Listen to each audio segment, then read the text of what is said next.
The year is 1987, and Sylvester Stallone stars as Lincoln Hawk, or is it Lincoln Hawks, a struggling truck driver who enters an arm wrestling competition to rebuild his life and reconnect with his estranged son. Blending themes of perseverance, redemption, and fatherhood, using the unusual sport of arm wrestling as a metaphor for personal struggle and determination, Hawk's journey is both physical and emotional, as he learns that battling arm wrestling truckers is nothing compared to earning the respect of his shitty little son. Though it received mixed reviews from critics, the movie developed a cult following for its heartfelt story and memorable 1980s style. Its Kenny Loggins soundtrack and intense competition scenes add to its appeal, making it a nostalgic piece of 80s cinema. This week on Back to the Balcony, we cover Canon Pictures' Over the Top. Gene Siskel and Roger Ebert, two titans of cinematic review. Sometimes right, sometimes wrong, but always captivating. Your hosts Antonio of the Cult-Worthy Cinema Podcast and Justin Henson of the Movie Wire are here to take you back to the balcony.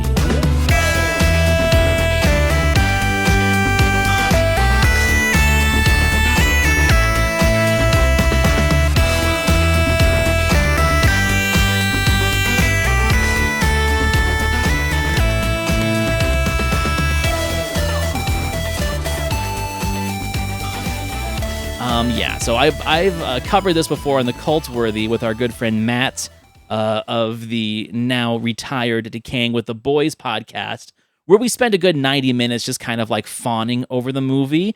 I'm not going to do as much fawning here because I feel this is more of a venue to be a little bit more critical and look at the movie at face value instead of all the things that it does for me as a child of the 80s. So I'm going to try and maintain my composure for this one. But I'm just going to say that this really is a special film for people like you and me. I'm not sure how you feel about it yet, but us being kids, you know, I feel like growing up, it was like, I wish that Stallone was my dad, or I wish that Bruce Willis was my dad, or I wish that Arnold Schwarzenegger was my dad. Like, we had this 80s hero worship of these big blockbuster actors. Essentially, if you were a part of the Planet Hollywood crew, someone loved you, right? And for me, I was a Stallone kid 100%. There wasn't a Stallone movie that I did not see in the theater in the 80s, including Lock Up. My dad took me to go see Lock Up, right? It's going on the list now that I think about it. But here's the thing, man. Like, Stallone in a father-son drama, sports drama, so to speak. Was it good? Probably not critically. Probably not cinematically. But it told a story and had that emotional feeling of excitement and energy that those sports dramas of the 80s, essentially emulating Rocky, all followed, and this time we had a kid in it. So just like how Josh Scar and I feel about a Goofy movie and the father-son story of drama and perseverance and understanding, this movie does hit me in the feels, even though I 100% acknowledge that it is not a great film for many reasons, and we'll cover a lot of that. But you and I have never discussed Over the Top. What's your feel about this movie? You know, you say it's not a perfect movie. It's not a great movie. I will disagree because we talk again about intent. The intent is clear here, which makes it a perfect movie based on intent. This one, Subjectively, sure. But, you know, if you read the synopsis, it sounds ridiculous. And, you know, you couldn't put Sylvester Stallone in another boxing movie. You can't pick a sport. And they brought arm wrestling to the table. And how you can have all the feels based on that, the movie does fantastic. I am a sucker for movies like this. That's why I brought Dutch to the table last season or the season before, because it's all about the relationship build, not the sport, not about what happens. Does the movie have flaws? Yes. But again, intentional flaws that really drive this movie given the runtime. I love Over the Top because, you know what? I want to say this movie was over the top, but I don't think it was over the top enough when it comes to a Sylvester Stallone movie. Oh, I 100% agree. So I think I 100% agree. This movie should have been way over the top. It could have gone more over the top. I think it knew the assignment of how do we grow this relationship between a father and son that have never met, and we get a perfect balance of the awkwardness to the anger to the resolve. So to me, I love this movie because it does all the right things without having the gimmick of the arm wrestling tournament be the prominent element here. So again, we're on a roll here. I love it. Okay, so again, like maybe I'll let you fawn over the movie more than me since I've already done my fawning in another episode. But one thing I have to point out, one of the things that I think is one of the most exciting parts about this production is, first of all, audience, go and watch the two documentaries, Electric Boogaloo about Canon Films, and then the Go-Go Boys about Golan Globus, who did Canon Films. They're kind of like battling, competing documentaries. One was actually produced by them, so it's very biased. And the other one is kind of like an expose, right? But what these guys were known for is they were Israeli filmmakers and producers that bought Canon Films and essentially wanted to make their own version of Hollywood, right? So they wanted to do their own Rocky, their own Karate Kid, their own Spider-Man, their anything, any entertaining piece of intellectual property. They wanted to do their own little thing of it, make a bunch of them, and make a bunch of money off of it, right? It was not about quality in some aspects. It was about quantity and return. So how ballsy and cool is it that Menahem Golan wrote and directed this movie that was essentially Rocky, right? It's a Rocky ripoff, but you go and you spend $11 million on the star of Rocky to be in your Rocky ripoff. That is absolutely fucking bonkers, and I love it. We don't see the chutzpah of that kind of filmmaking and producing anymore, right? Where it's like you write a shameless Rocky ripoff and you get Rocky himself, pay him the most money an actor's ever been paid in a movie up to that point to be in your Rocky ripoff, and you use all the tropes, the camera work, the lighting, the music, the energy. You're essentially ripping off Rocky. This could have been Rocky 5. It could have been, right? Let's say Adrian's dying, right? and for some reason he's disconnected from his son and now he has to do it. Exchange boxing with arm wrestling. It could have been Rocky 5. It wasn't, but it could have been. I love that. And the fact that it plays off as well as it does. And this is where I will say one more cool thing about Menahem Golan. The dude was a good filmmaker. I think he didn't think he was as good as he really was. I think he put the constraints of budget and time on himself. This movie, more than half of the budget was just Stallone. That's it, right? The rest of the movie he had to essentially make around Stallone, and it looks great. So if you forgive the melodrama and some of wooden performances from actors, but you got Robert Loggia chewing the scenery and being great in it, right? That makes up for it in spades. And in 80s films, that's what we wanted. We wanted that high octane energy and the flashy lights, the camera work, and the big song at the end, right? This movie has an all-in-one package. So as much as it has its haters and detractors, I'm a stand for it because it is the embodiment of 80s action and excitement cinema.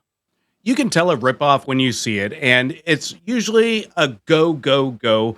And you'll have, like you said, the tropes, and you'll have just a fast-paced cut after cut after cut. Here, this movie really takes a breath. It really does take its time between the second and third act, where even we get a shot where during the rewatch, I totally forgot about, and I appreciated it, where you have Stallone in the sunset just sitting by his truck, and the cameras just pan to him in deep thought. Just, we don't need the emotion shoved to us, but we can see it. And we can see the soundtrack, fabulous soundtrack, going on in the background. So this one, I wouldn't even say is a copycat just because it has tropes, because there's some real vision behind it, a real vision of the direction of telling a story of these two characters. We don't have a bratty kid, per se. He's an understandable kid with a lot of pain, a dying mother, living with his grandfather. He's privileged to an extent. And we have every reason, justified reason for this kid to be angry and not so bratty. We don't ever feel that this kid is not justified in his actions. So at times, yeah, it does feel a little rushed based on the anger, but at the end of the day, it doesn't feel artificial. It feels like Stallone or Hawk and Michael are really growing together. And I want to say it's natural, but the soundtrack does help with that emotional push because I don't think we would have gotten the same feeling from this movie if it wasn't for the music really pushing us towards these characters. And that just, again, shows how impactful a good soundtrack can be. Well, the soundtrack over a montage. You can't have a movie like this without a handful of montages, right? And them doing push-ups at sunset in front of the big semi truck. I mean, it's etched in my brain that song with that montage. Okay, I'm glad that you're defending Michael a little bit because our critics have a contrary opinion about him and his performance. I think that nuance of that character is brilliant, honestly, and it's really well performed because if you think about the dynamic of this kid, where yes, he's rich and privileged, so there is going to be an entitlement to that character, but also he's in military school. So there is a lot of regiment drilled into him, right? Behaviorally, obeying orders, structure. And so he's bringing a lot of that to it. But then he also has to have the family conflict of mom's dying. I don't know my dad, and my grandfather's been lying to me my whole life. That's three real different emotional dynamics to follow. And he does it really well. Does he come off a little shitty? Yeah, not as an actor, but that's the character. The character is written that way, and I think that he perfectly embodies that. Leave it to these guys to complain about the performance later, but I'm not going to. And the fact that I'm not saying Stallone phones this performance in. He doesn't. He always brought his A game for the most part, and he does it in this one. Those two actually have a good chemistry, in my opinion, because the whole movie's about trying to understand each other, right? So if you have bad chemistry that's intentional, if that works, then you've succeeded in your storytelling and you succeeded in your performance. And I think that people who are outside of this window of performance of like when Stallone was as big as he was and movies like this were as big as they were and expected to be as big as they were, they don't know how to translate those kind of performances and that kind of chemistry where it's 100% intentional. But if you don't follow it from the you had to be there dynamic, then it might seem a little off. And I know that younger audiences don't dig this movie because they weren't part of it. This was a genre, this was a vibe, this was a subculture of the 80s and early 90s. Cheesy, loud, flashy action drama with a lot of melodramatic tones. That was our bread and butter, man, and we don't get movies like it anymore. Well, and I think this sets a good example of where movies went wrong with this kind of dynamic going further because I go back to the scene of where they're at the Battle of Wits, where the kid's angry, questioning his and Stallone's intelligence, and Stallone could have, and this character could have gone the wrong direction, and it could have been just a conflict shouting match that we would probably see today. We don't get that here. Instead, we have the Stallone character, Hawk, say, why don't you sit behind the wheel? And instead of discouraging this bratty kid to an extent, he encourages him. He congratulates him. There's no real conflict here. This is where we don't get the conflict of arguments. We get a conflict of knowing, getting to know, and building that chemistry that a lot of these movies where we're trying to build chemistry get it wrong because we have situational conflicts inserted where we always have that moment in the second act usually where there's an argument and it's a falling out, then they make up. Here, we don't really get that. We just get a real good crescendo of getting to know each other and understanding where one's coming from. And at the end, the kid understands that he's been lied to, he's without a mother. And my only flaw with the movie is the grandfather that I'm sure we'll get into. But I think the dynamic of how they build this chemistry, they never get tempted on going to the same tropes of just situational conflict. No, yeah, I agree with that. Okay, let's talk about the grandfather, Robert Loggia. So here's my opinion. I feel that the character of the grandfather is like a very one note character on paper, right? Everything that makes this character important and click is all in performance. You could have Robert Loggia read the phone book and it's going to be enthralling, right? It's going to be loud, there's going to be a lot of spit flying, and it's going to be really aggressive, and his face is going to turn red and you're going to feel it. That's a beautiful performance, right? And here's the thing. The whole thing is nonsense. Is he a mob guy? Is he some kind of like weird industrial billionaire? Like you don't know. You don't know his background. All you know is that he is rich. He's got henchmen for some reason, so that's why I think he might be mob connected. But then he's got this daughter who married a blue collar guy. What's my favorite trope? It's class warfare in movies, and this does it. And it does it so well that the grandfather has pitted young Michael against his blue collar truck driving dad. Yet, truck driving dad shows him the fact that, hey, you're so smart. You're going to this great school. You got all this money from your grandfather. You think it's easy to drive a truck, right? So he's got that whole dynamic in there. And of course, it's a Chekhov's gun moment because Michael has to drive a truck later across country, essentially, or LA to Las Vegas, whatever. But yeah, I think that is played very well too, where you can have the battle of the classes, white collar or let's say criminal white collar versus blue collar, but you don't have to make it the whole story. It's just enough in there to keep it going, to tell a little bit of like a moral parable, but also build the father and son dynamic, right? And I love the fact that it's ambiguous. You don't know what Lincoln Hawk did.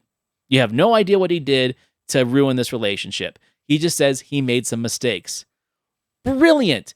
You don't need to hold my hand and tell me, okay, I'm assuming that it was probably drinking. That's my personal opinion. Maybe he was a drinker, right?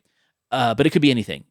It could be drugs. It could be he was a thief. Who knows? We don't need to know because it doesn't add or subtract from the father-son dynamic and where it needs to be.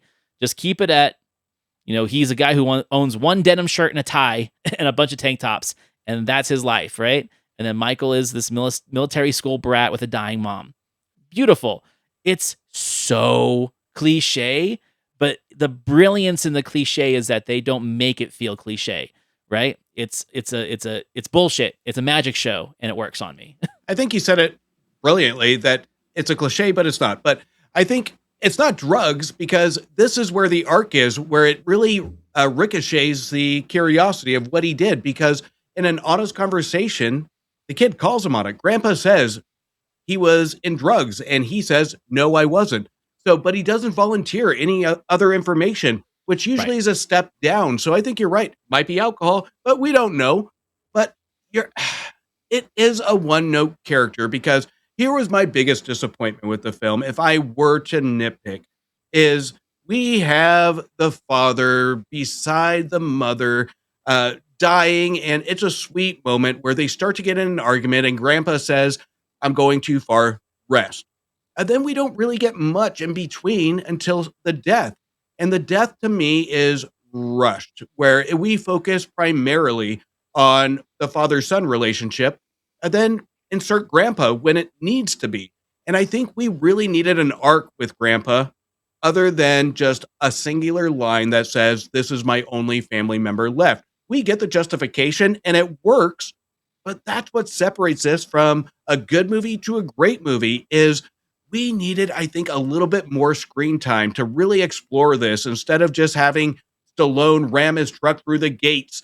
We needed 5 minutes, 10 minutes, maybe in between that to really have a conversation between father and grandpa, to really show the emotional level to that, to build stakes till when we get to the climax.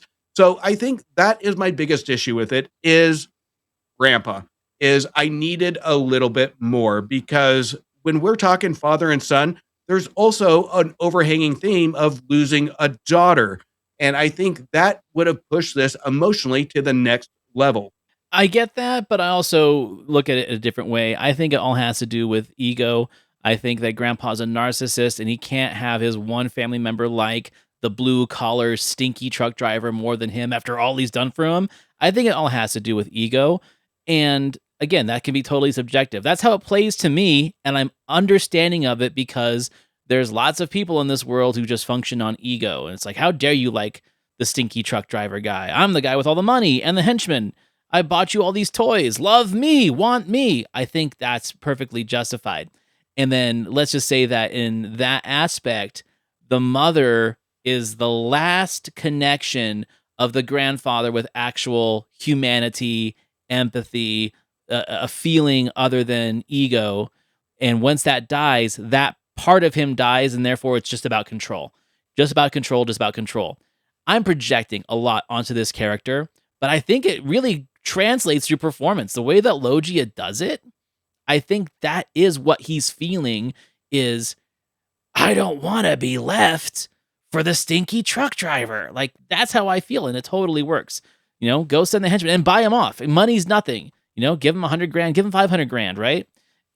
Again, that's all the cliche part. We don't have to get into all that.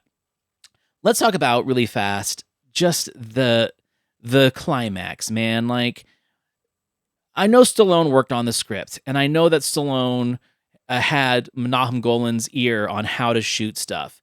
He already had made 4 Rocky movies at this point, right? He knows exactly how to do this.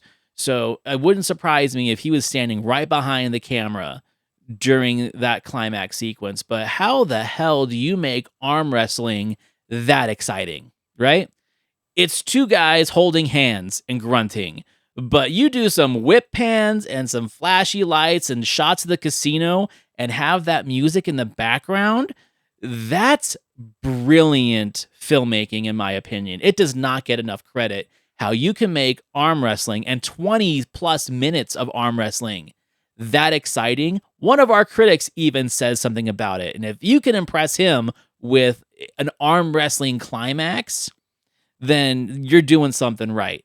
Even if you don't like the rest of the movie, that last third of the movie, I think, is brilliant filmmaking. It's brilliant for 2 reasons. One, he bets on himself, which heightens the stakes. The stakes. 100%. Yes. Second, when we get the first arm wrestling match, even in the diner, Stallone is struggling. You can almost sense, how the hell is he going to be in a competition? And then we fast forward to the competition. The first match, he struggles, but he progressively struggles less.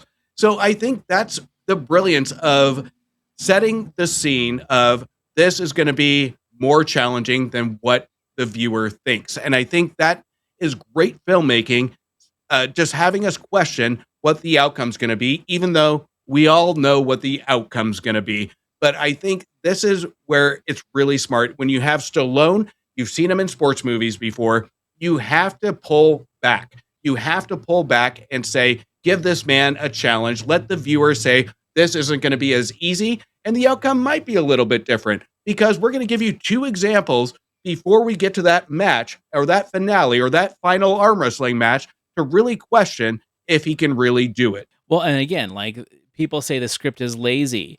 No, it's not. The whole scene where he encourages his son on how to win against those little ruffians in the little diner, right, on the pinball machine. It's not about just skill. It's about wanting it and psyching yourself out, saying, I can't do it. And then it gives the kid the opportunity to teach his dad a lesson. It's the most cliche trick in the book, but it works because of the stakes that we've built up through the movie. And again, sometimes people just want that macaroni and cheese. They know what it is when they see it. They just want to see how the movie is going to do it, right? Like, okay, I've seen this trick before. How are you going to do it? How are you going to pull the rabbit out of the hat? And if you excite the audience and have it done that way and raise the stakes, it doesn't matter how you do it or how many times they've seen it, they're going to like it. It's like listening to the same pop song over and over again. Like, it just is something in the human brain that knows what it's looking at. It just wants to see how it's done and how it's going to feed that need for having a conclusion to that story. And it's brilliantly done. So anyway, let's hear what the critics have to say about this one. Here we go. The new Sylvester Stallone movie will not look very new, I'm afraid, to a lot of his fans. It has the same old formula as the Rocky movies. A long build-up and then the big climactic title fight. The only thing different this time is the sport, which is arm wrestling. Now, you may not have thought, and I may not have thought, that arm wrestling was a major league event anywhere outside of saloons, truck stops, and junior high school cafeterias, but this movie ends with the World Arm Wrestling Championship in a Las Vegas hotel, and I guess anything you can bet on, you can get a Las Vegas hotel to sponsor. As the movie begins, Stallone is a divorced father who hasn't seen his son in 10 years. Now the mother is dying and wants them to get together again soon, maybe for some fatherly advice. And one of the questions that I had all during this movie was why Stallone didn't haul off and belt that kid all the way across the room. Of course, you don't see him at his most obnoxious there. I didn't think I was going to find arm wrestling very thrilling in this movie, but I have to be honest and report that the championship matches are exciting, even though arm wrestling doesn't exactly have the speed and poetry of boxing, or for that matter, any other sport. The match is exciting, but the film is predictable, and once again, Stallone does not allow his movie wife to upstage him in a movie. This time she's played by Susan Blakely, and she has 2 dumb telephone scenes with nobody else in them, and then she dies off camera. Your mother is dead. Her only function is to set it up so that everything depends on Stallone proving that he loves his son. I would have liked this movie better if they'd forgotten about the wife and the son and the grandfather and Stallone, for that matter, and just concentrated on the arm wrestlers, who all seemed a lot more interesting than any of the main characters in the movie. Okay, so first off, Roger, if that didn't work and audiences didn't like that story, they wouldn't have made 6 Rockies and 3 Creed films, right? There is an inherent need of humans to watch a story like this because it does something to us physiologically and emotionally. We like it. We want to see it. And yes, it's going to have its haters and detractors, whatever, but they wouldn't make this story over and over again if we didn't love an underdog story like this. So yes, is it predictable? 100%. So are those movies. I know how a Rocky movie's going to end, and I don't even have to see it. Like, I know it's going to end. And all the other Rocky ripoffs, some of them are really popular, right? Get out of here. And it's not just about movies. Walk into a library, walk into a Barnes & Noble, look at the romance section. There's going to be hundreds, if not thousands on thousands of books that tell the same story, just with different dudes and different chicks in a different time period. And people still eat that shit up. I get it. We're critics here, and we want to be critical about things that seem lazy and not thought through. I'm telling you, my opinion as a non-critic is it is more difficult to make a cliche, predictable movie entertaining than it is an original, thought-provoking piece that is something you've never seen before. You know what? I'm not saying anyone can do it. I'm saying the challenge is, how do you make something that is so carbon copy of other things fun, entertaining, and memorable? To me, that is a challenge, and I think the challenge was accepted and executed in this case. You know, even in 1987, it still baffles me how we don't, especially critics, don't take sports movies into their own subgenre and say, we know what's going to happen. If it doesn't, then it's going to be probably the same critique as it was a Debbie Downer. Sports movies, we all know what's going to happen. They're going to win the big game. He's going to end up with the kid, et cetera, et cetera. But here's where he makes the biggest mistake in his critique is he gives the movie away. People going into this. The spoiler. Like, seriously, that is supposed to be an emotional arc. Why ruin it? Because people are going to walk into that movie, see the scene, and it's not going to have the same emotional impact that it did. Why not let people experience it, especially with a sports movie that is supposed to make you feel good or feel something? You just took that away from viewers. So if we walk into a sports movie, we already know what's going to happen. You just took the only element to say, we're not going to allow you to feel it for yourself. Come on. Yes, the arm wrestling is exciting. Congratulations, you critique that. Everybody else is going to feel the same way. But it just sucks that his critique ignores everything and ruins it for others that want to feel something just a little bit more than just the excitement of the climax that we get from every other sports movie. Right. Well, here's what I think. And again, this is just me spouting nonsense. I think that in the 80s and 90s, Schwarzenegger and Stallone were such easy punching bags for critics that it was easy to aim low, right? Shoot for the legs.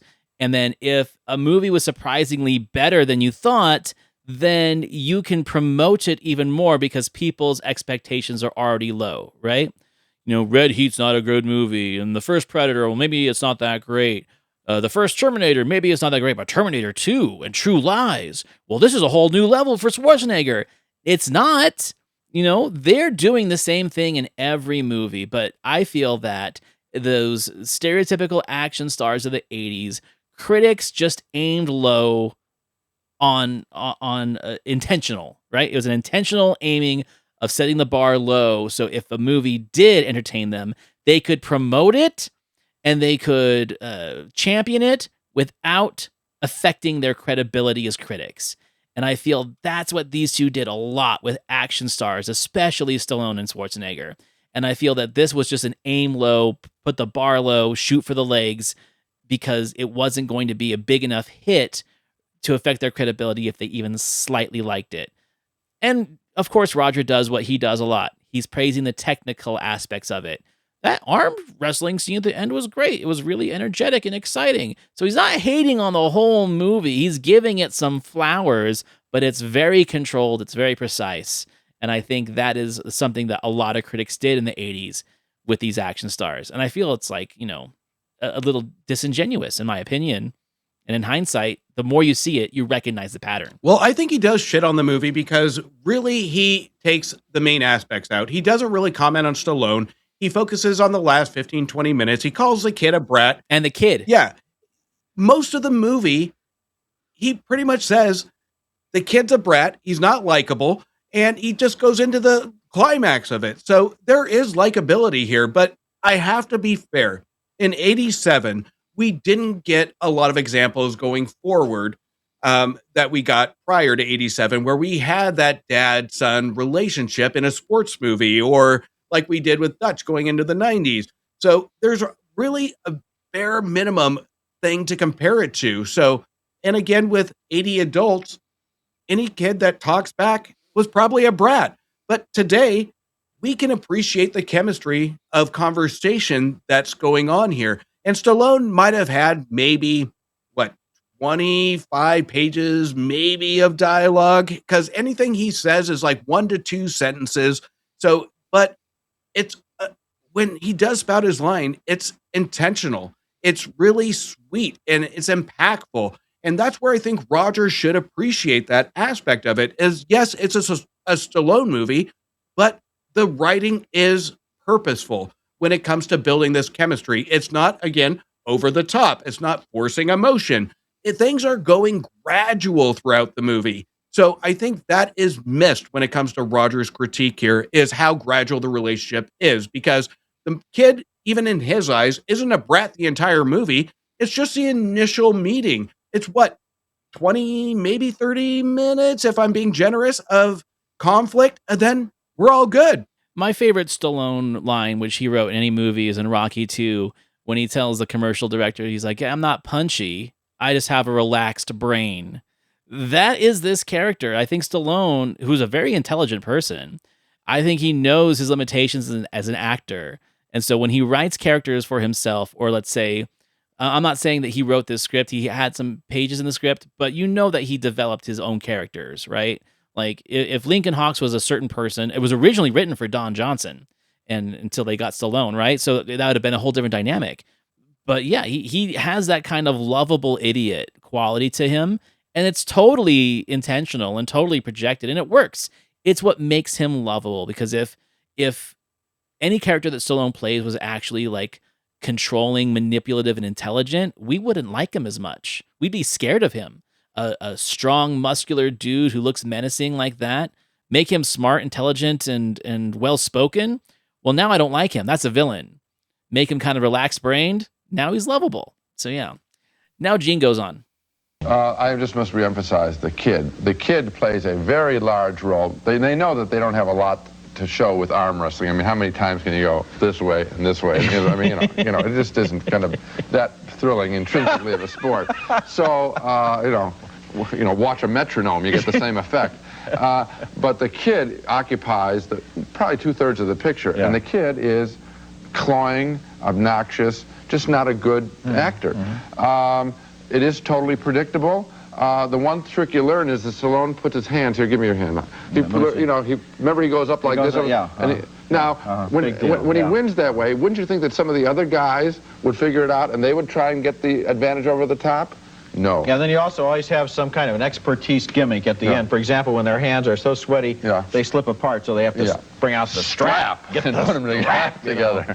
You're thinking, gee, this is a whole lot of minutia about a sport that is itself nothing but minutia. You got it.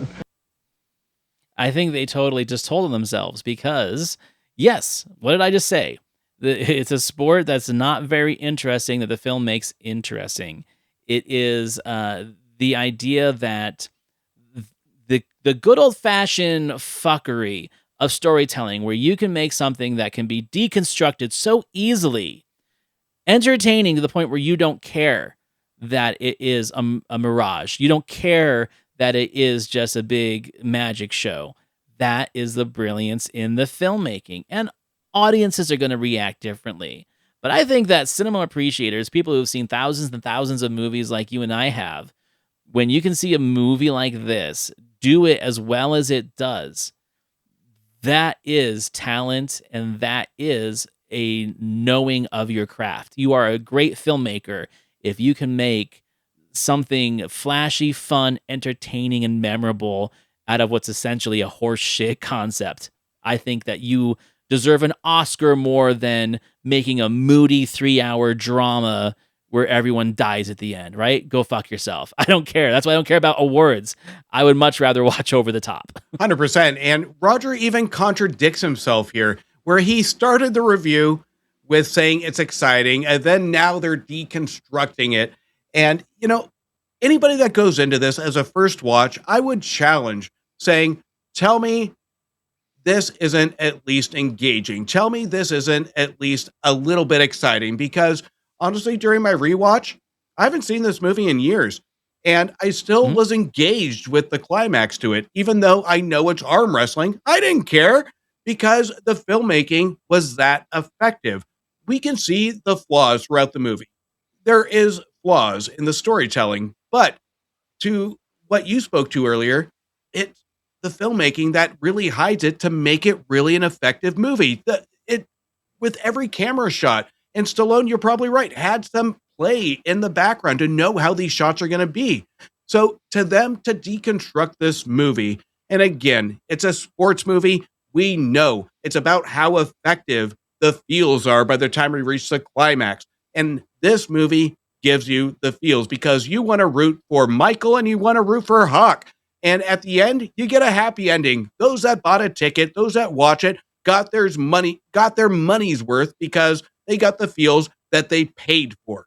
And if you aren't humming Meet Me Halfway by Kenny Loggins at the end of this movie, then you're not a normal human 100%. being. Like, this movie, that song is in my playlist, man. Like, Kenny Loggins wrote nothing but bangers.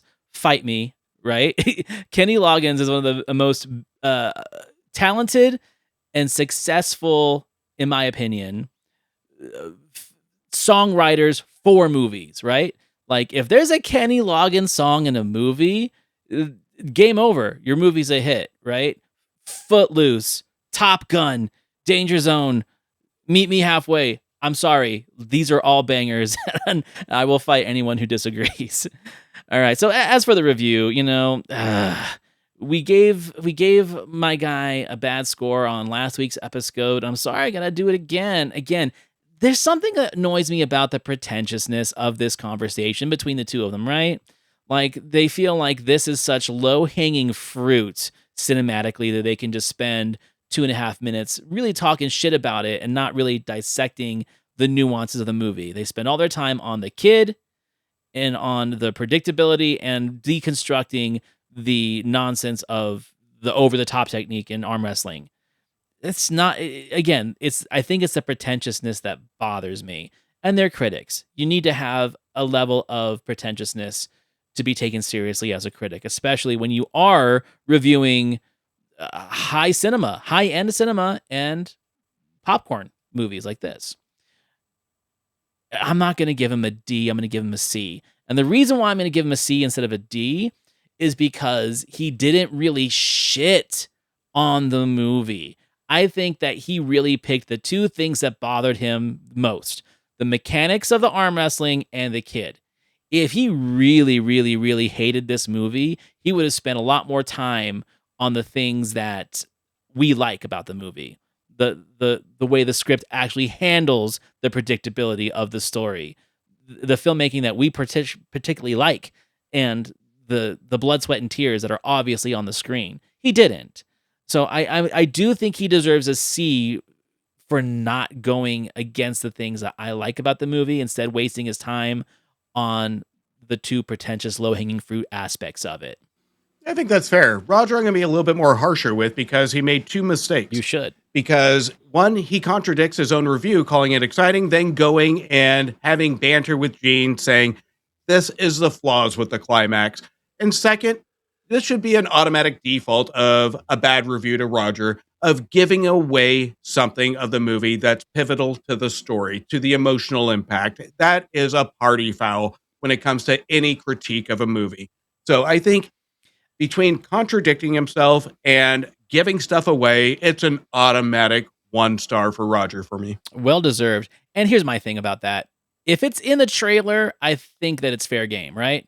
If mom dies in the trailer, which I don't think she does, at least in the trailer that I've seen, then fair game. You can do that. But it's not. And so to use that as like a point of how predictable, of course the mom dies.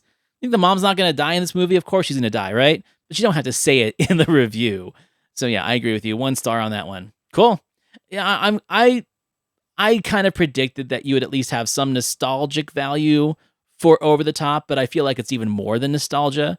For me, it's that. I love this movie. I watch this movie like twice a year at least. It was my birthday movie last year. I paired this up with The Wizard, which in a lot of ways is kind of the same movie. Cross country to Nevada to do a big competition with your autistic brother in that case. Wizard's got to go on the list now. So yeah, that's a great double feature. Over the Top and The Wizard. Perfect. Anyways, so that was my cheesy 80s movie. Next week, Justin is bringing his 80s cheeseball movie. He is bringing the classic, George Lucas produced, Marvel Comics' first cinematic representation of a character, Howard the Duck, starring Leah Thompson, Tim Robbins, and Jeffrey Jones. Why? Why are you bringing this You one? knew it was going to come. This one is... Yeah, it's true. A great conversation. And you know what? I know there's been numerous shows that have covered this movie, but I don't know. This one's more of a curiosity of your thoughts, because I have a lot of thoughts on this movie, but I also have a lot of thoughts on the review. And I don't know. It's just, I'll leave it to next week. I'm not going to say anything. Right. Well, I mean, the one thing I will say about this movie is it is in that list of, I'm not going to say misunderstood, but maybe misrepresented films of the 80s, right? Where people thought it was one thing and it turned out to be something very different. Yeah, we'll have to talk about it then, but it's definitely a cult classic. It's been discussed a lot, but I don't think for the reasons why we're going to discuss it. Most of the time when people discuss this movie, they want to talk about the animal-human makeout scene and duck boobs, right? That's like the two things I hear people talk about this movie. We will be talking about that. We will be talking about duck boobs for sure. How can you not? So, all right, everyone. Thank you for watching, listening. Please like, rate, review, and subscribe to our show on Apple Podcasts and Spotify. And then please follow our YouTube channel. We are taking requests from our listeners. If there's a film that you want us to cover that was at least covered by Gene and Roger on their show, and there's audio or video to be found online, put it on the list. We'll do it. We desperately want some more audience participation. It can't be the same guy, Mikey, over and over again. But yeah, you can send that to us in the comment section. And please follow me, Antonio, the host of the Cultworthy Cinema Podcast, over at thecultworthy.com. You can find my co-host, Justin Henson, over at The Movie Wire Podcast at themoviewire.com. And I'll see you next week. See you next week.